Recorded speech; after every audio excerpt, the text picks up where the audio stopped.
السلام علیکم ورحمت الله وبرکاتہ. عزتمندو نازي اقبال د لندن نه دغه ټیک ټاک د مشهور لپاره چې خپل ځان ویشته دغه په باره کې داسې خبرې وکړي.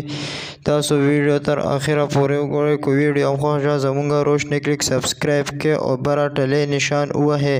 د لندن نه نازي اقبال داسې خبرې وکړي چې ډېرې افسوسناکې خبرې وي. هغې وویل چې تاسو ماشومانو له موبایل مه ورکوئ.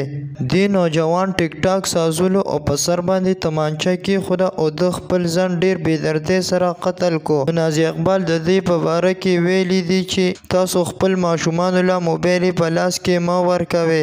دومره ښایسته هلک نوجوان هلک د دې ټیک ټاک د غمه د ځان مشغولو د غمه لاړو. اقبال ډېره په ژړا شو، ډېره په افسوس یې وویل چې تاسو خپلو ماشومانو له موبایل په لاس کې مه ورکوئ او یو یې پردو هلکانو سره مه پرېږدئ چې هغوی ولله تمانچه ورکوي، بیا په سر ایږدي او ځان ډېر بېدردۍ سره قتل کوي.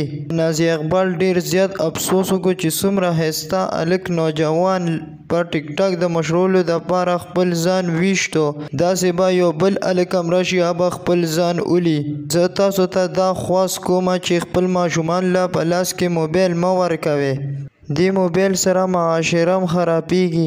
دې موبایل سره د دې نوجوان زندګي لاړه. د ده مور پلار به څه وایي؟ د ده مور پلار به ده پسې ډېر زیات خفه وي. نازي اقبال ټولو ته دا درخواست کړی دی چې تاسو خپلو ماشومانو له موبایل مه ورکوئ او ډېر زیات یې ژړلي دي دې نوجوان پسې. نو د نازي اقبال دا درخواست صرف دې هلک ته نه بلکې ټولې معاشرې ټول قام ته دی چې تاسو خپلو ماشومانو له موبایل مه ورکوئ. ستاسو معاشره به ډېره زیاته ښه وي. که ستاسو دا ویډیو خوښ شوي زموږ روشنی کلیک سبسکرایب کړئ. ویډیو به تاسو ته ډېره په اسانتیا سره راځي. والسلام.